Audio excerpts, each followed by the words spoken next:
नमस्कार दोस्तों, आप सभी का आपके अपने चैनल भक्ति की शक्ति में बहुत बहुत स्वागत है। आज का वीडियो बहुत ही खास है क्योंकि आज के वीडियो में मैं आपको शीतला माता की कहानी और पीपल पथवारी की कहानी सुनाने जा रही हूँ। आज शीतला सप्तमी के दिन ये दोनों ही कहानियाँ सुनना बहुत ही ज़रूरी होता है। तो दोस्तों, अगर वीडियो आपको पसंद आए तो वीडियो को लाइक कर देना और चैनल को सब्सक्राइब कर देना। सबसे पहले हम सुनते हैं शीतला माता की कहानी। बहुत समय पहले की बात है। एक बार शीतला माता ने सोचा कि चलो आज देखें कि धरती पर मेरी पूजा कौन करता है और कौन मुझे मानता है। यही सोचकर शीतला माता धरती पर राजस्थान के डूंगरी गांव में आई। माता ने गांव में आकर देखा कि उनका कोई भी मंदिर नहीं है। बहुत समय पहले की बात है। एक बार शीतला माता ने सोचा कि चलो आज देखें कि धरती पर मेरी पूजा कौन करता है और कौन मुझे मानता है। यही सोचकर शीतला माता धरती पर राजस्थान के डूंगरी गांव में आई। माता ने गांव में आकर देखा कि उनका कोई भी मंदिर नहीं है और ना ही पूरे गांव में उनकी पूजा होती है। माता शीतला गांव की गलियों में घूम रही थी। तभी एक मकान के ऊपर से किसी ने चावल का उबलता हुआ पानी नीचे फेंका और वह उबलता पानी शीतला माता के ऊपर गिर गया।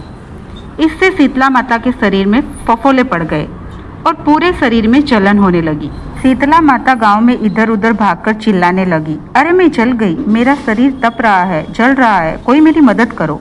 माता चिल्लाती रही मगर उस गांव में से किसी ने भी उनकी मदद नहीं की। वहीं गांव में अपने घर के बाहर एक कुम्हारिन बैठी थी। उसने देखा कि अरे वह बुढ़िया माई तो बहुत जल गई है, इनके पूरे शरीर में फफोले पड़ गए हैं और यह जलन सहन नहीं कर पा रही है। तब उस कुम्हारिन ने कहा, हे माई, यहाँ आकर बैठो, मैं तुम्हारे शरीर पर ठंडा पानी डालती हूँ।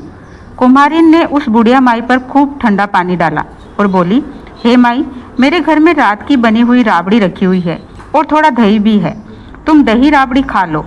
जब उस बूढ़ी माई ने ज्वार के आटे की ठंडी राबड़ी और दही खाया तो उनके शरीर को ठंडक मिली। फिर कुम्हारिन ने कहा, आ जाओ माई, बैठो, मैं तुम्हारे सिर के बालों की चोटी गूंथ देती हूँ, तुम्हारे बाल बहुत उलझे हुए हैं। वह माई के बालों में कंघी करने लगी। तभी अचानक कुम्हारिन की नज़र उस माई के सिर के पीछे पड़ी। उनके सिर के पीछे एक तीसरी आंख थी। यह देखकर वह डर के मारे घबरा कर भागने लगी। तब माई ने कहा, डर मत बेटी, मैं कोई भूत प्रेत नहीं हूँ, मैं तो इस धरती पर यह देखने आई थी कि मुझे कौन मानता है और कौन मेरी पूजा करता है। इतना कहकर माता चार भुजाओं वाली हीरे जवाहरात के आभूषण पहने और सिर पर स्वर्ण मुंगट धारण किए अपने असली रूप को प्रकट हो गई। माता के दर्शन पर कुम्हारिन सोचने लगी कि अब मैं गरीब इस माता को कहाँ बिठाऊं। तब माता बोली, बेटी तुम किस सोच में पड़ गई। कुम्हारिन ने हाथ जोड़कर आंखों में आंसू भरकर कहा, हे माता, मेरे घर में तो चारों तरफ दरिद्रता फैली हुई है, मैं आपको कहाँ बिठाऊं। मेरे घर में ना तो चौकी है और ना बैठने का आसन। शीतला माता प्रसन्न होकर उसी कुम्हारिन के घर के बाहर खड़ी हुई गधे पर बैठ गई। माता ने एक हाथ में झाड़ू और दूसरे हाथ में डलिया लेकर कुम्हारिन के घर की सारी दरिद्रता को झाड़ू से साफ किया और उसे डलिया में भरकर बाहर फेंक दिया। फिर शीतला माता ने उस कुम्हारिन से कहा, बेटी तेरी सच्ची भक्ति से मैं बहुत प्रसन्न हूँ, अब तुझे जो भी चाहिए मुझसे वरदान मांग ले। तब कुम्हारिन ने हाथ जोड़कर कहा, हे माता, मेरी इच्छा है कि आप इसी गांव में स्थापित हो जाओ और यहीं निवास करो। जिस प्रकार आपने मेरे घर की दरिद्रता को अपनी झाड़ू से दूर किया, उसी प्रकार जो भी भक्त होली के बाद की सप्तमी को भक्ति भाव से आपकी पूजा करे, आपको ठंडा जल, दही और ठंडा भोजन चढ़ाए, उसके घर की दरिद्रता को भी दूर करना। आपकी पूजा करने वाली हर नारी जाति का अखंड सुहाग रखना और उसकी गोद हमेशा भरी रखना। साथ ही जो पुरुष शीतला सप्तमी के दिन न तो बाल कटवाए, न धोबी को कपड़े दे और परिवार सहित ठंडा बासी भोजन करे, उसके काम धंधे और व्यापार में कभी दरिद्रता ना आए। तब माता ने कहा, ठीक है बेटी, जो वरदान तुमने मांगा है मैं तुम्हें वह सब देती हूँ और मैं तुम्हें यह आशीर्वाद भी देती हूँ कि मेरी पूजा का मुख्य अधिकार इस धरती पर केवल कुम्हार जाति का ही होगा। तभी उसी दिन से डूंगरी गांव में शीतला माता स्थापित हो गई और उस गांव का नाम हो गया सील की डूंगरी। सील की डूंगरी में शीतला माता का मुख्य मंदिर है और शीतला सप्तमी के दिन वहां बहुत विशाल मेला लगता है। इस कथा को पढ़ने और सुनने से घर की दरिद्रता का नाश होता है और सभी मनोकामनाएं पूरी होती है। हे शीतला माता, जैसे आपने उस कुमारिन के दुख दूर किए, वैसे ही अपनी सभी भक्तों पर अपनी कृपा सदा बनाए रखना। जय हो शीतला माता की। पौराणिक कथाओं के अनुसार एक परिवार में एक सास और उसकी 2 बहुएं रहती थी। सास अपनी दोनों बहुओं को रोज दूध बेचने के लिए पास के गांव में भेजती थी। बड़ी बहू बहुत होशियार थी और पैसों का हिसाब रखना अच्छी तरह जानती थी, इसलिए वह रोज दूध बेचकर सारे पैसे लाकर सासू माँ को दे देती थी। इसके विपरीत छोटी बहू को हिसाब लगाना नहीं आता था। एक दिन जब छोटी बहू दूध बेचने के लिए जा रही थी, तब रास्ते में उसने कुछ महिलाओं को पथवारी माता का पूजन करते और पीपल के वृक्ष को जल से सींचते हुए देखा। छोटी बहू ने उन महिलाओं से पूछा कि पथवारी माता की पूजा करने और पीपल को सींचने से क्या फल मिलता है।